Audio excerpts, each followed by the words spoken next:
everyone, I am Rebecca from ChemKnits and I am so excited for today's video. Today we are going to attempt to dye some fade sets on full skeins of yarn. And this is something that I haven't done in a really long time. As you might know, I am currently working on filming for the 2021 Summer Mini Skein mini-series, which involves creating a lot of fade sets, but on mini skeins. And so in working on that, it made me really want to dive in and try to increase my confidence in trying something like this on full skeins.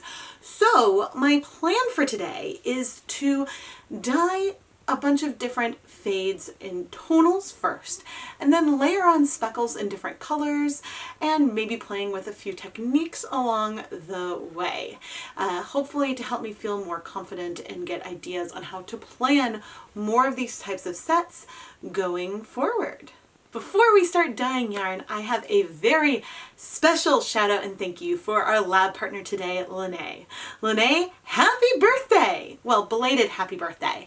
But thank you so much for being my lab partner today, and I really hope you are going to enjoy the journey of this video. Sometimes it's not just about the technique, although that's important, but the journey and how we get there really does help me grow as a dyer, and I cannot wait for you all to see how this turns out.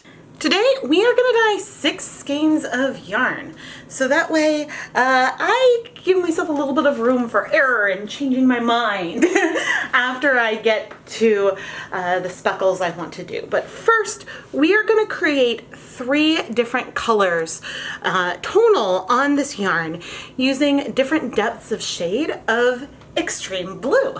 This is a color I've been playing with a lot lately, and I've explored its depth of shade a fair amount, which is giving me a good sense of where I want to start for these colors. The 3 depths of shade that I want to do today are pretty low. The most concentrated one will be at 0.25% and the smallest one at 0.625%, which I've picked to give us a nice medium to pastel blue color as the base for us to overdye with speckles.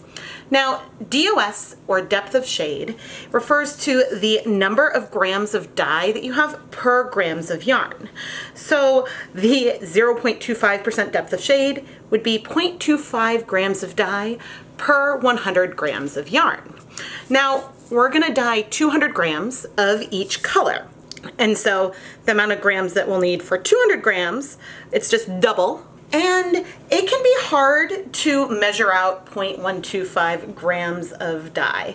There are scales that can manage that, but it is easier and more accurate to measure out, say, 1 gram of dye, dissolve it in 100 milliliters of water, and then measure out the volume that we need for each of these dye baths that we will set up. So if we were starting with a 1% stock solution, which again is 1 gram of dye dissolved in 100 milliliters of liquid, we then only need to measure out 50, 25, and 12.5 milliliters of dye respectively. Again, these depths of shades that I'm dealing with are on the low end. A lot of times a starting place I use is 1%, but I know that extreme blue is a bit extreme, and so that's why I want to use a lot less. I could start with a different blue, but extreme blue has really been on my mind lately, and so that's why I'm going with this color. Have I said Swish DK is 100% superwash merino? I've dyed it a lot. And before we get started, I do need to go pre-soak it. So I'm going to add some removable nylon zip ties to each skein and go and soak all of this yarn in some plain tap water for at least 30 minutes. If you'd like to learn more about the yarn or other tools and equipment that I'm using in my videos, check out the video description. I always have lots of handy links and affiliate links, and even links to blog posts that tell you my favorite tools and equipment. So if you're interested in trying to replicate my results and are curious what it is I'm using, that's a really great place to go and look for more information. Our yarn is soaking in just plain, cool tap water, and I'm gonna let it soak for at least 30 minutes. as I prepared to make our 1% stock solution, I put on a respirator mask with P100 filters, safety glasses, and gloves. I always make sure I'm wearing a respirator mask whenever I'm dealing with dry dye powder. I weighed out 1 gram of Dharma Extreme Blue Acid Dye and then dissolved it in warm tap water for a total volume of 100 milliliters to give us a tiny 1% stock solution. It can be easier to work with larger volumes, both in terms of weighing out more dye and using greater volumes of water, but this is still a level and ratio that I find easy to work with. Trying to make a 1% stock much smaller than this would be a bit more difficult. Since I have limited burners, I thought that we would do a cool vent approach for the base layer. This has some advantages because we're going to be heat setting the yarn anyway later on when we add speckles. And when you have containers you can set up and put out of the way, it allows you to potentially process more yarn at the same time. I have 2 main dedicated dye pots. I have some other pans, but I have limited stove space. And so this lets me set up everything side by side. Now, there's no problem of doing everything one at a time either, but I find that this is gonna work really, really well for me. So, for our Palest, we are gonna use 12.5 milliliters of our stock solution. In each of these containers, I have no acid yet. I just have 8 cups of plain tap water. In number 2, we're gonna add 25 milliliters. I am using graduated syringes to measure out the dye volume, and then I will use a graduated cylinder. I can link to the ones that I purchased down in the video description. It is a really nice way to measure volume. I am measuring out 50 milliliters of our final for our final color.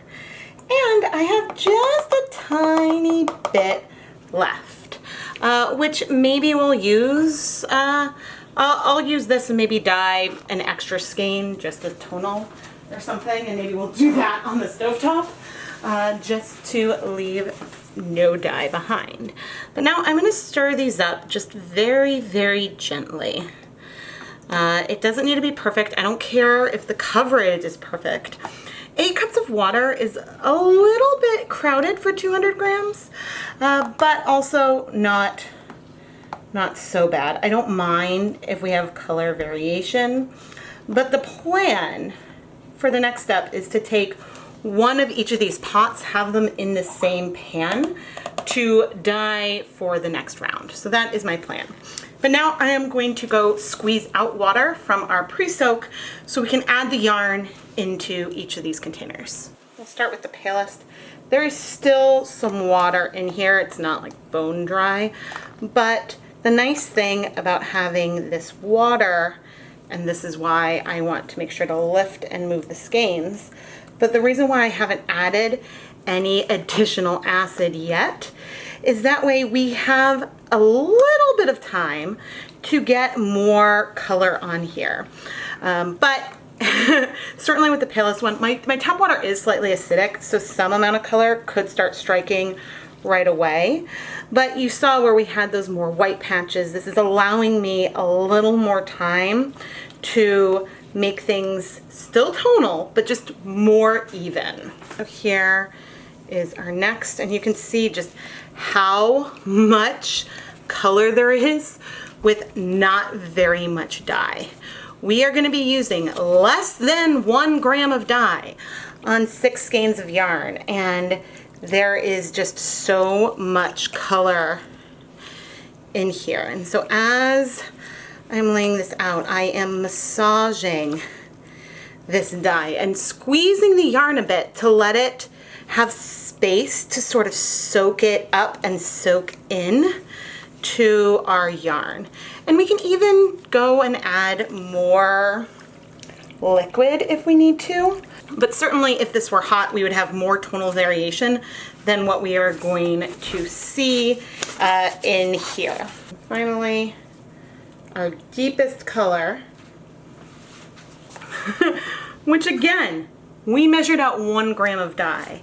So there are certain colors which I think, goodness, there's certainly, I'm blanking on which blue, but maybe even it's Brilliant Blue from Jacquard. I think that right here, what I'm seeing in here is sort of what you might see with a 1% stock of that color. So that would be 2 grams of dye just in this pot. And so this is just another friendly reminder that depth of shade is a measure of one color compared to itself. It is not it's not an absolute measure of the total intensity of the color you see. It's just a numerical measure of these 3 different shades of this one particular dye color.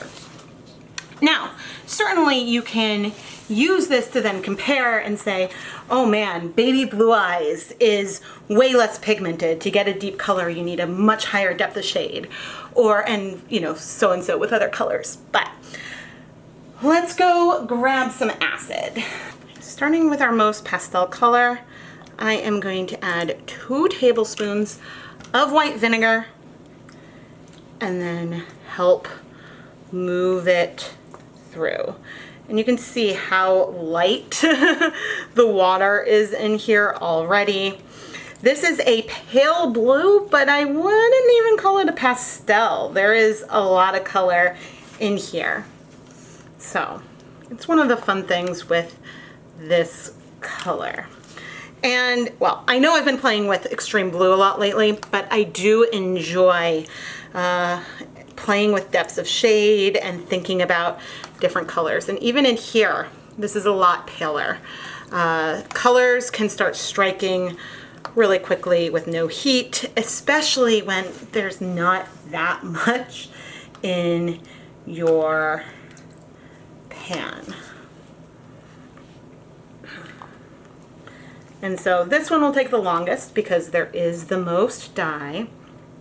But even so, I think it is looking less dark from where it was when it started. But this would be beautiful on its own to work with these 3 tonals all together.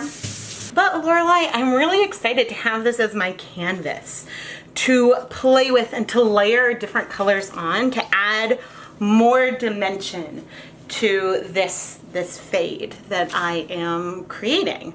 What I haven't decided is if I'm going to speckle the same way across all 3 skeins, or if I'm going to add a little more asymmetry to that and be heavier maybe on the deepest or maybe on the lightest.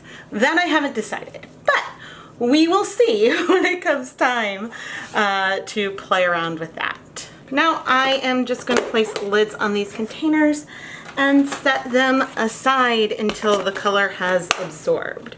And oh my gosh, see, I mean, it definitely hasn't all. You can see some color kind of coming out, but a lot has just absorbed to this fiber already.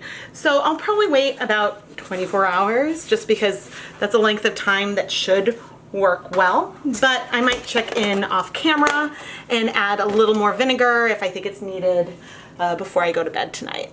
As for the leftovers, which probably amounts to about 12.5 milliliters of our 1% stock solution, I added it to one of my dye pots with 8 cups of warm tap water, 2 tablespoons of white vinegar, and quickly dip dyed a quickly pre-soaked skein of Hawthorne fingering weight yarn, which is 80% superwash fine Highland wool, 20% polyamide, just as a way to use up this leftover color and to create a fun colorway with various depths of this extreme blue on it.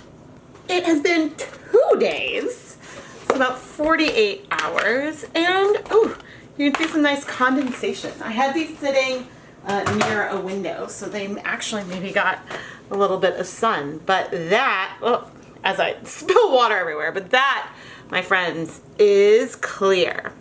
So now we have to think about what we're going to do with this. We have a beautiful set of 3 colors that would very, very subtly fade together to create a soft ombre. Now, the question is, when we over dye this with speckles, how do we want to do this? So I'm debating. The plan was always to put speckles on this, and there's more than two choices. One plan would be to speckle all three very, very similarly, creating something that is still subtle. But we could also do things a little more asymmetric and have heavier speckles on the lightest or on the darkest and sort of lean in to this intensifying in the saturation of color. And so I'm glad that I have two sets because I'm gonna have to pick one way to go about this. And with two sets, that means that I have a second chance. The goal is to aim for sharp speckles. So I do want to mix some acid dye powder with some citric acid so then we can apply it. And I'm debating on whether or not I want to do this in an immersion situation or on the countertop. And there are pluses and minuses to both. If I do this on the stovetop, there could be some additional spread of color, which would be fun and add some fun variation into this. If I do it on the countertop followed by steaming, I think that there's a chance for the end up feeling is different. And so I feel like, I don't know. But again, we have two sets of three, so I could go either way. So how would you proceed? Let me know down in the comments below. And I'm also thinking that at some point I want to, it's funny, when I'm dealing with mini skeins, it's really easy for me to go for like a big fade, but I have more trouble wrapping my brain around it when I'm dealing with full skeins. So I think that sometime it would be fun to dye two different colorways and then look at those and decide how I would create, say, 2 to 3 colorways to help blend those together into something. So that's an idea that I would like to try later on. But for now, I am going to go remove the yarn from these containers, set it aside so it's ready, and we'll start picking the colors that we're going to add on top of this beautiful blue. I think I tend to get in my own head a little bit too much about these things. And maybe we should just go for one of each and not worry how things may end up and just see what the colors are doing and let that lead me into where we should go. But I did just want to show that the water in here is completely clear in all three of the cases, which is always wonderful. I think it'll be fun to play with similar levels of speckles across the whole thing, but shift the colors. And these are all colors that I have swatched crudely before.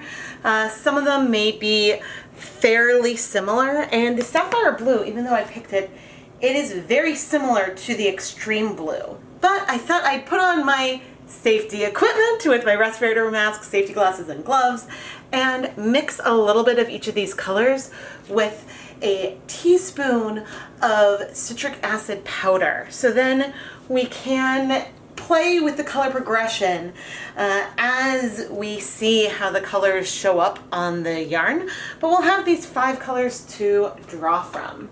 And I'm not expecting an extreme need for a yarn mop. With things mixed with citric acid, I will be okay going from one color to another without wiping my gloves in between.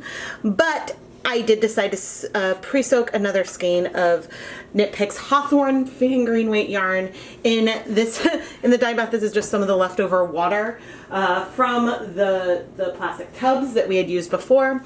And I just poured all the water from one tub in, and we've soaked some of it up with this Hawthorne. So we'll add 3 of our blue skeins to here to speckle low immersion, and then we will also have 3 on the countertop that we'll play with.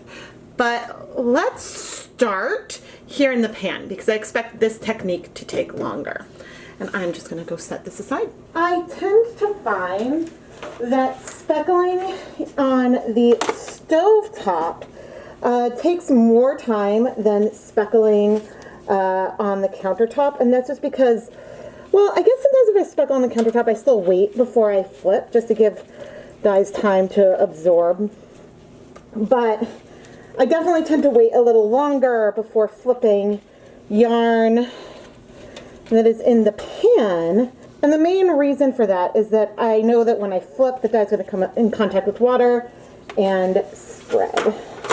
So we definitely don't have to do everything all in one pan.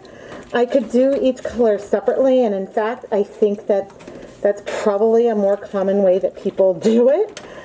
But I don't know. I want to try and see where we end up with this and try doing this all in one pan. Certainly this wouldn't work if you needed a lot of yarn, but I thought it would be fun. So I'm going to start heating this up. The water level is quite low. Yeah, okay, I think I'm good. I have more of the leftover dye baths that we can use if needed, so I'm going to start heating this up. And when it gets hot, we will get started. All right, now that we're steamy, I'm going to bring it down to low. We have done some explorations of asymmetric heat at times, and it doesn't make a huge difference. So I'm adding some, I'm going to add this just on the two deepest. Which color was this? I think this is the Plum Dandy. I'm just trying to get a sense of what I can see. Then I've got some deep purple. It's been a while since I've done powdered speckles like this. And so then it's just like you have to get used to the fact that you can't, you have to get used to the fact that I can be heavier with it. You know, it's hard. So this was just some deep purple, which I just put on our medium color. It's hard. Oh, I suppose I can turn on that light. It's really hard for me to tell the difference in color right now. This is I think this is the oh no, that's the Sapphire blue.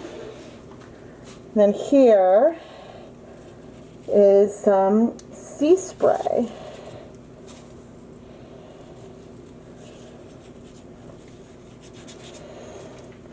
Okay, now I don't think it looks like very much from the camera, but I'm going to give this a couple minutes so then I can see what I can see, which might not be very much, but also might be okay. Oh, and before I go wash my gloves, I will go ahead and wipe my hand on my yarn mop. I'm not sure how well the colors are showing up on camera. The Sea Spray does have some lime green speckles, which are really fun, and the blue looks great on the palest shade.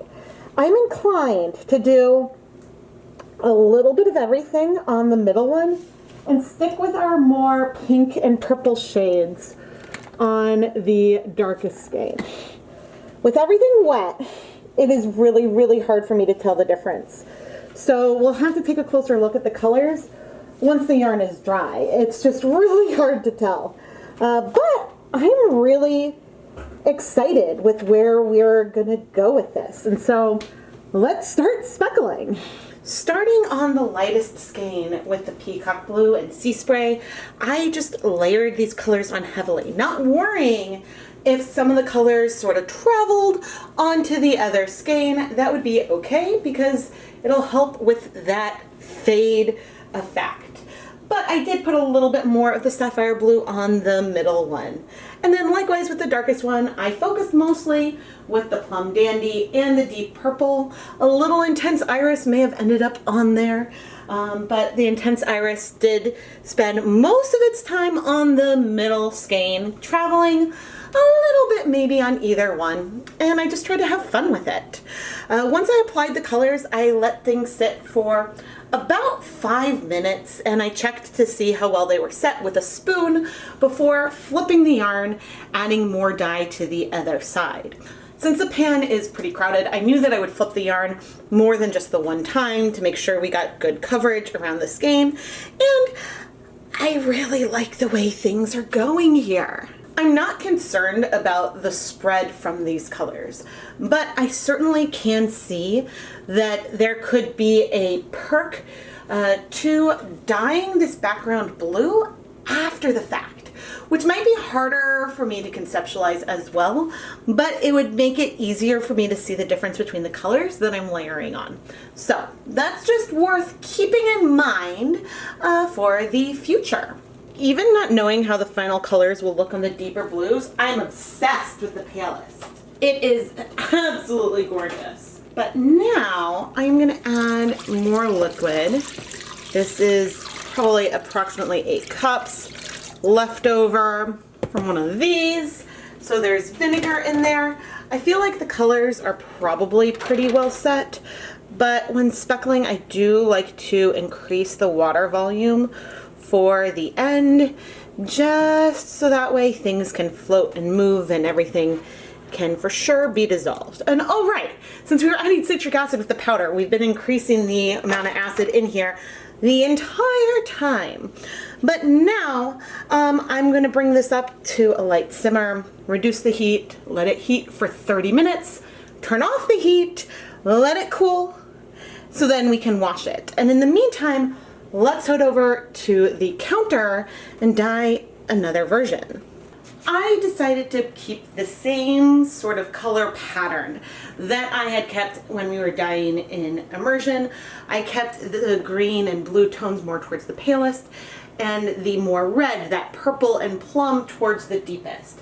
Now I'm realizing this might not make that big of an impact because layering pink on top of that much blue will bring it more purple, but we will see. We will see how it looks when dry. I think when wet it does look really, really cool and fun. Hopefully the three together will look really, really awesome. But anyway, as I'm applying the dry powder, when I'm happy with coverage, I flip and I'm just sort of moving the yarn around to get the coverage I want. But before touching the yarn, I am wiping excess dye off of my fingers onto the yarn mop, just so that way I don't intentionally transfer some color spread. Some of it will happen because as I move and bunch things on the countertop, that is gonna lead to some spread of color. But it'll be really fun to compare these in the end. I don't think I've done like an immersion versus countertop speckling comparison in a while. Anyway, Lene, I hope you are really enjoying these colors. I am so excited with how this is turning out. So I'm not sure if I'm completely satisfied or if I wish that there was more color here in any areas. It's really hard to see on camera. But we do have dark patches throughout all 3 of the different colorways. I have no idea how the coverage here matches or doesn't match the coverage that I have on the Immersion yarn, but it does look like there's more spread over there than what I see here. So there's that. But now I'm going to carefully take these 2 skeins, transfer them to a steamer basket. And as for this leftover dye on the counter, that is for our yarn mop. I'm going to come and use it to carefully wipe up the rest of these acid dyes. And when I'm done steam setting the colorway, then I will follow and steam set this skein. Meanwhile, I will steam all of this yarn in a steamer basket for at least 30 minutes. The 30 minutes are up. That was hotter than I expected.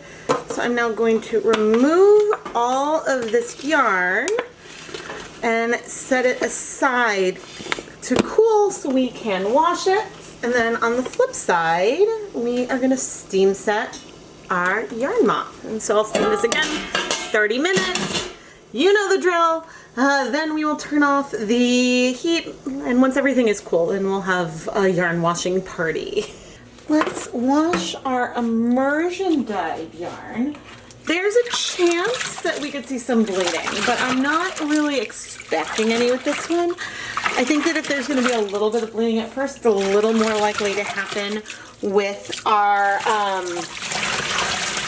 countertop dyed. But we've got some beautiful, really subtle speckles, and it's going to be hard to say for sure what we see on the darkest skeins until it dries. But I have a lot of fun with this, and I think that this is really pretty together. Subtle. But I think that certainly we're learning a lot, and there is no bleeding here, so I'm going to rinse out the soap and we'll go and wash the Countertop Speckles. I think it's hard to say what my favorite speckling technique is, if it's to do it on the counter followed by steaming, or to do it immersion in the pan. Certainly on the counter you have a little bit more control over the placement, but you also, there's a bigger mess risk, I suppose. So that is worth considering. But I would say right now, the speckles are definitely sharper from the countertop, followed by steaming. So there is that as well. But maybe, goodness, I guess maybe if you had like a steam cupboard or something, doing the speckles on the counter could work really nicely, because then you could go and steam it in a really big steamer basket. But anyway, I digress. I am not seeing any bleeding, and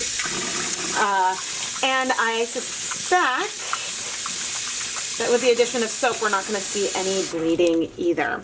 I think that with adding citric acid to your powder, you can make it easier on yourself to get speckles that are heavy but have some separation between them, or you can make it easy for yourself to have your speckles lighter if you dilute the dye more, so then if you accidentally add a clump in one spot, the speckles won't be too spaced together. But anyway, I'm not seeing any bleeding, so I am going to finish rinsing out the soap.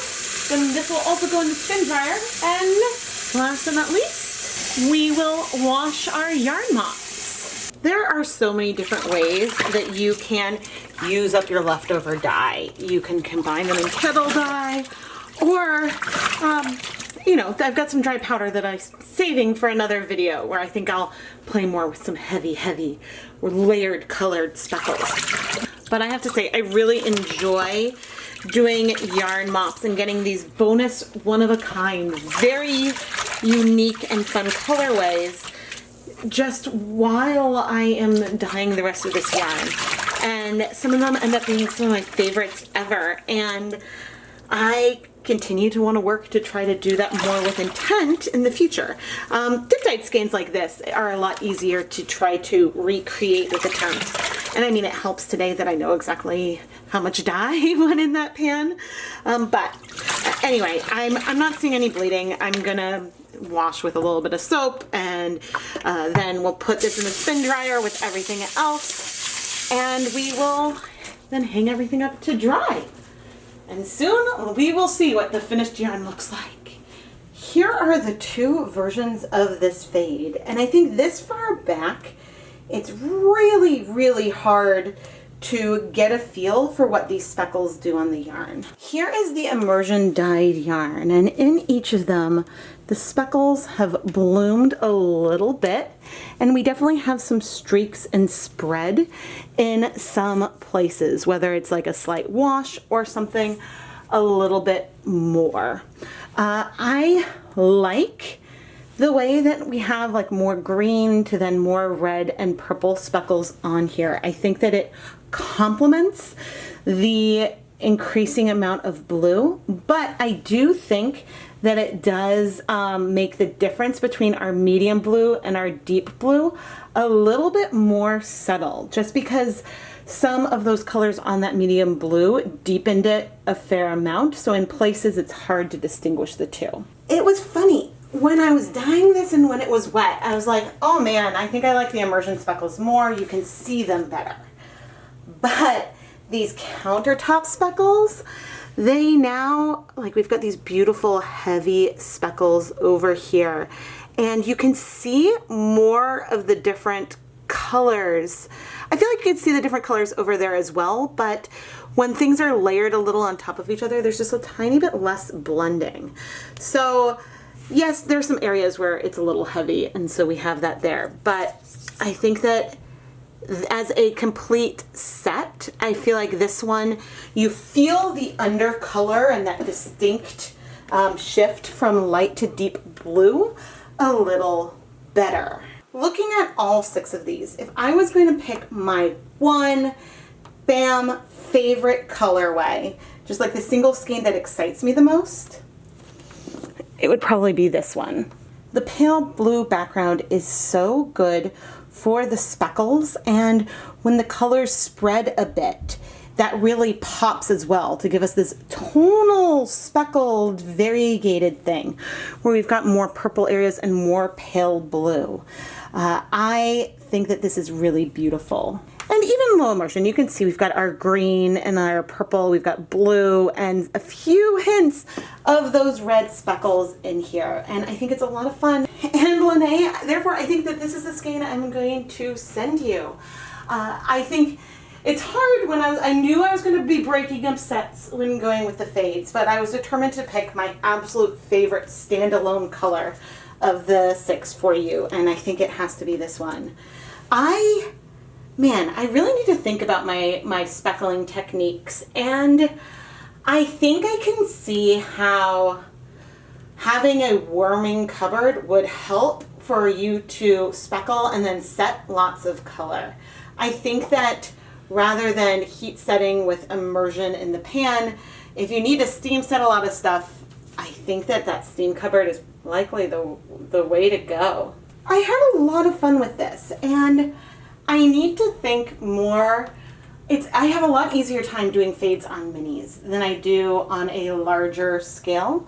But it was fun to revisit something I tried in the past and to do this all in one pan, all in one go, versus dyeing each one separately, which you could do as well. I just was really curious to see how I would feel about taking one of these techniques that I do with mini skeins all the time and seeing how I like it trying on full skeins, because it's been a while since I've tried on full skeins. We had 2 yarn mops in this video.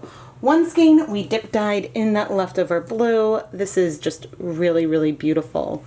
And then we have a second skein of Hawthorne that I used to wipe the dye off of my fingers at certain times, like when I felt the need to.